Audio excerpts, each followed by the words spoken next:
What is it about the concept of taxpayers' money that the ABC just doesn't understand? They keep whining about not having enough funding. In fact, they complain that their funding is cut when, as we know, the truth is they've had a pause in indexation, so their automatic funding increases have been frozen. That's not a cut. And they cop $1 billion in funding anyway. But maybe the answer is to stop the bottomless pit of funding to its legal department, a department with no less than 28 lawyers.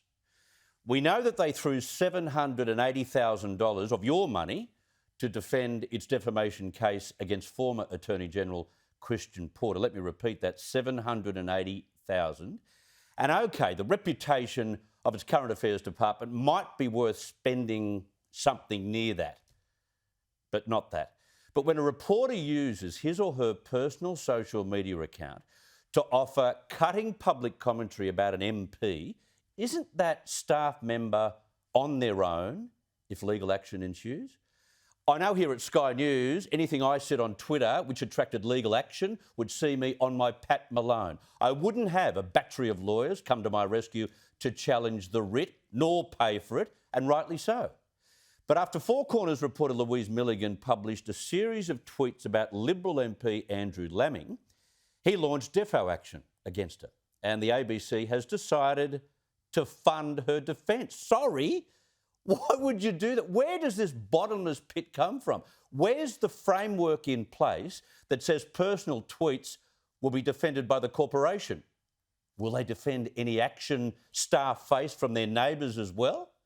Now, I'm not making judgment on Milligan, nor what she said, nor any judgment on Laming, on what he did or didn't do.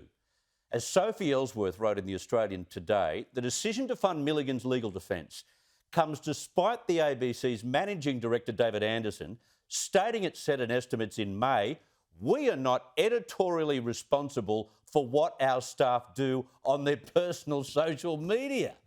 Well, if they're not editorially responsible, why the hell are they financially responsible? How can that be? We won't back what they say, but we'll use taxpayers' money to back what they said in private for what they say outside of work. Like, astonishingly, that is one, inconsistent, two, bizarre, and three, extremely wasteful. This could be another $500,000 process at our expense. It's wrong. The Communications Minister should be cracking the whip and forcing the MD and or the Chair to drop this public defence immediately. You can't keep screaming about not receiving adequate funding when you throw ridiculous sums of money to defend staff members who make comments outside of work, especially not at the taxpayers' expense.